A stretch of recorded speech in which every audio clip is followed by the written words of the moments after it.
तो आज किचन में बनने वाले हैं बर्गर। आज हम बर्गर बनाने वाले हैं क्योंकि मेरे भाई की फरमाइश है कि आज उसको बर्गर खाना है।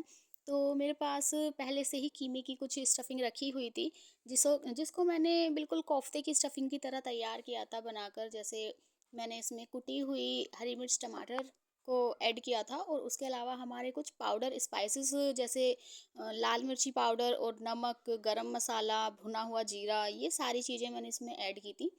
और उसके अलावा मैंने इसमें एक बाइंडिंग एजेंट ऐड किया था जो कि है मेरा भुना हुआ चने का पाउडर।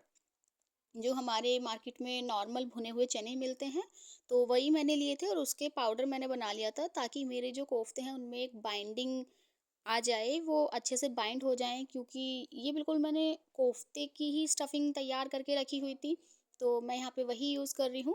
उसी से मैं अपने बर्गर बनाने वाली हूँ। तो यहाँ पे मैंने ऐड किया है अभी भुने हुए चने का पाउडर, इससे मेरे कोफ्ते अच्छे से बाइंड हो जाएँगे।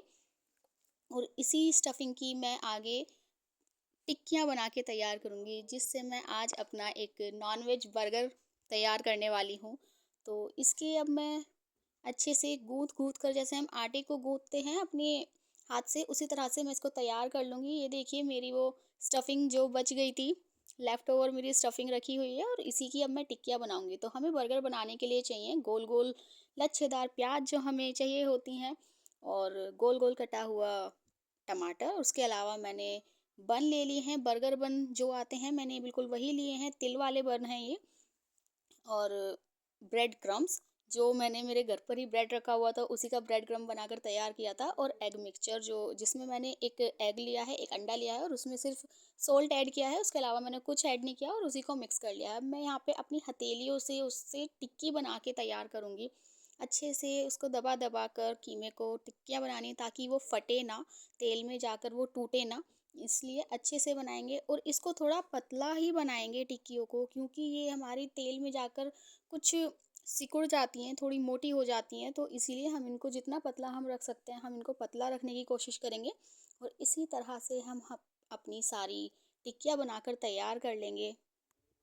देखिए जैसे मैंने ये एक टिक्की बनाकर तैयार की है ना, बिल्कुल इसी तरह से अपनी हथेलियों से दबा-दबा कर हमें हमारी टिक्की तैयार करनी है ताकि वो बिल्कुल भी टूटे ना, वो फटे ना। यहाँ मेरी सारी टिक्कियाँ बनकर तैयार हैं और अब मैं इन टिक्कियों को एक-एक करके हमारे जो अंडे का मिक्सचर मैंने तैयार करके रखा था, उस मिक्स में मैं इनको एक बार कोट करूँगी और उसके बाद इनको ब्रेड क्रम्ब में कोट करूँगी। एक कोट मेरे अंडे का और एक कोट ब्रेड क्रम्ब का। इन टिक्कियों को मैंने दिया है और उसके बाद बिल्कुल मीडियम फ्लेम पर मैंने इनको फ्राई किया है। और हम ऑयल का टेम्परेचर भी बिल्कुल मीडियम ही रखेंगे, बिल्कुल हाई टेम्परेचर पे हमें इनको फ्राई नहीं करना है। बिल्कुल मीडियम से ऑयल, जो हमारा मीडियम हॉट ऑयल पर हमें इसको फ्राई करना है ताकि ये एकदम से ना सीखें, ये अच्छे से अंदर तक टिक्कियाँ हमारी पक जाएँ। क्योंकि जो हमारा कीमा है वो कच्चा है, तो इसको पकने में भी टाइम लगेगा। अगर ये बॉइल्ड कीमा होता तो बात अलग थी, लेकिन ये हमारा कच्चा है तो ये टाइम लेता है पकने में। तो 5 टू 6 मिनट्स और 8 मिनट तक भी, मैक्सिमम 8 मिनट लगेंगे ही लगेंगे हमारे कीमे को पकने में, मीडियम आंच पर। तो उसी तरह से हम इसको पका लेंगे। पहले अपनी सारी टिक्कियों को हम कोट करके तैयार कर लेंगे, क्योंकि एक-एक करके करेंगे तो हमारा बहुत टाइम लग जाता है। इसलिए मैंने पहले सारी टिक्कियाँ अपनी कोट करके तैयार की हैं। तो इसी तरह से हम सारी टिक्कियाँ कोट कर लेंगे और उसके बाद इनको हमारे ऑयल में फ्राई करेंगे।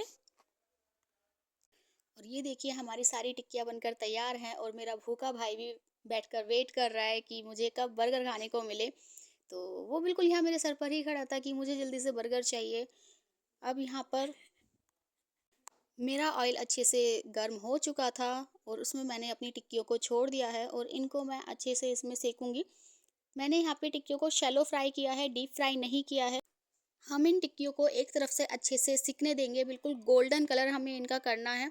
और उसमें कुछ 3 टू 4 मिनट्स एक तरफ से सिकने में लगते हैं इसमें। और देखिए मेरी एक तरफ से टिक्कियाँ सिक गई थी तो मैंने इनको पलट दिया है और इनको बिल्कुल अच्छे से सावधानी से इनको पलटेंगे, क्योंकि ये टूटनी नहीं चाहिए। वैसे तो ये टूटेंगी नहीं क्योंकि हमने इनमें अपना जो पाउडर था वो ऐड किया था। और यहाँ पे मेरी सारी ही टिक्कियाँ बन के तैयार हो चुकी हैं और मेरा जो बर्गर बन है, अब मैं उसमें हमारी मेयोनीज़ और जो हमारी टमाटो केचप है उसको लगाऊंगी। एक तरफ मैंने यहाँ पे टमाटो केचप लगाई है और दूसरी तरफ मैं यहाँ पे मेयोनीज़ को ऐड कर रही हूँ और उसके ऊपर से मैंने थोड़ी सी चिली सॉस थी मेरे पास, मैंने उसको भी इसमें ऐड किया था।